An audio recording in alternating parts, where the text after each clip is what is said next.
जय श्री राम भाई।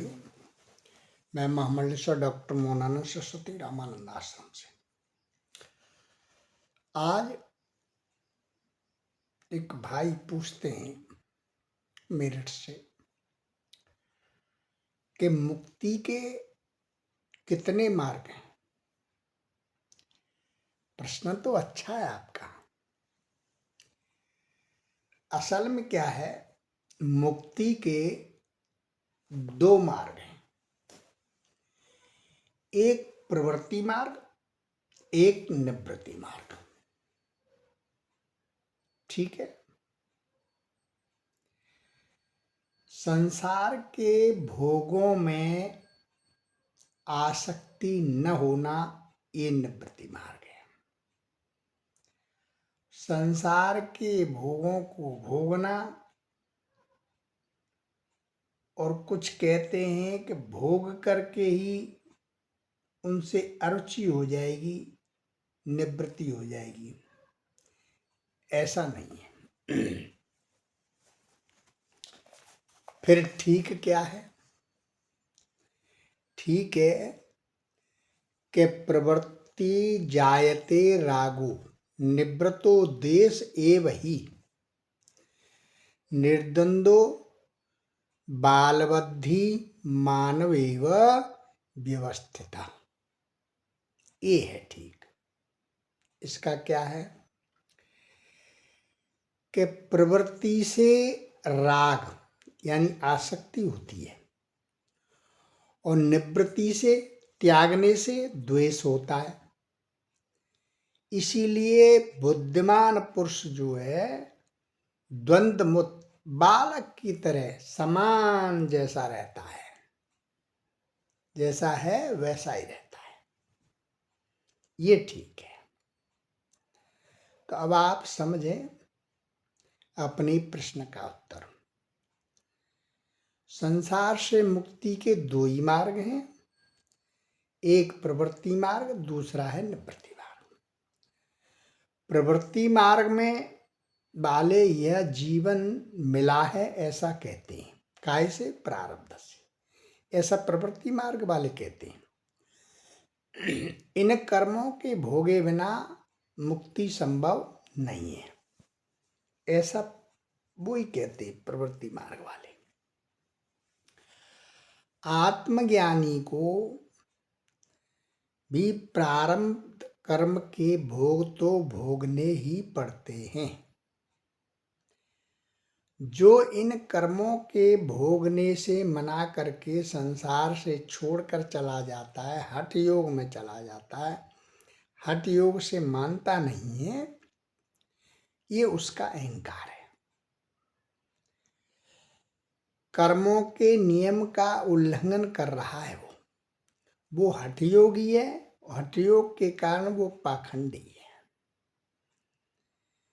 इंद्रियों की क्रियाओं को रोक देते हैं, ये हठ योग है।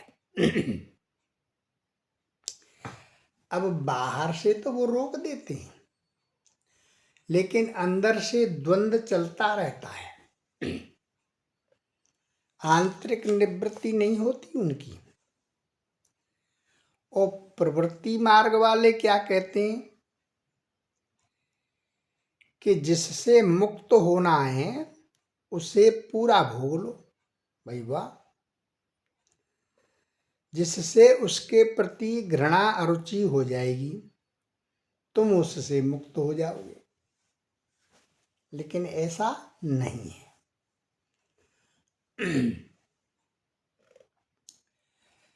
विषयों में तो रस इसलिए आता है कि तुम उसे पूरा भोगते नहीं, और पूरा भोग लोगे तो विषयों में रस नहीं आएगा। इसके विपरीत अब निवृत्ति वालों का सुनिए। निवृत्ति वाले क्या कहते हैं? निवृत्ति मार्ग वाले भोगों से विषय वासना शांत नहीं होती है, ये निवृत्ति वाले कहते हैं। यह आकर्षण ऐसा ही है जितना भोगेंगे उतनी ज्यादा वासनाएं बढ़ती जाएंगी। वासना कभी पूरी नहीं होती और न किसी की हुई है। इच्छाएं अनेक हैं, भोग से वो कभी शांत नहीं होती। जिस प्रकार आग में घी डालने से वो कभी शांत होती है और ज्यादा जलती जाती है, तो उसी प्रकार भोगों से कभी शांति नहीं मिलती, कभी निवृत्ति नहीं होगी। ये निवृत्ति वालों का है और ये ठीक है। इसीलिए निवृत्ति जो है वो ही एक मार्ग है मुक्ति का। ये दृढ़ संकल्प से ही होता है। अब प्रवृत्ति और निवृत्ति दोनों को ही वासना मानते हैं। वेदांत ऐसा कहता है, प्रवृत्ति भी वासना है और निवृत्ति भी वासना है।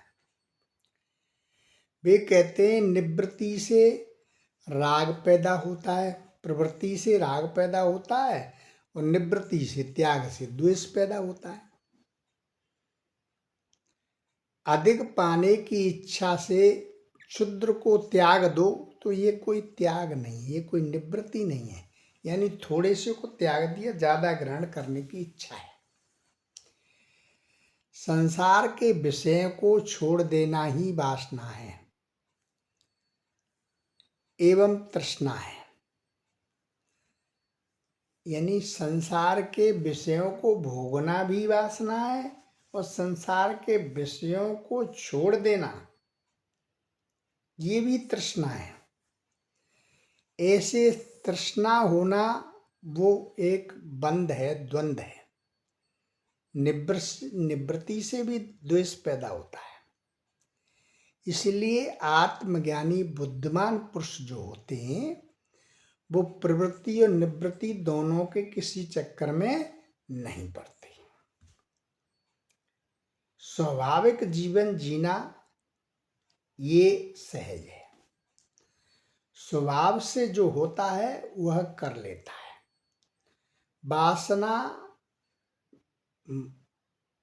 युक्त होकर के आग्रह और हठपूर्वक कर्म करना और न करना बराबर है। नहीं करना चाहिए, त्याग देना चाहिए। क्यों?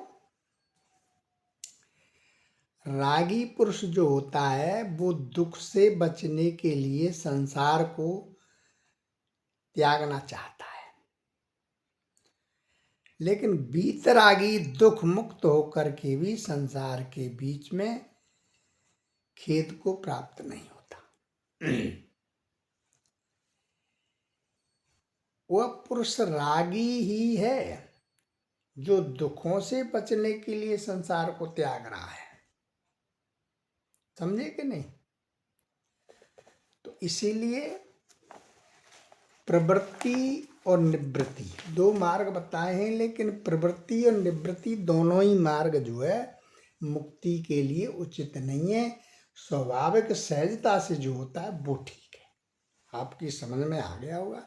जय श्री राम। स्वस्थ रहें, मस्त रहें, आनंद लें।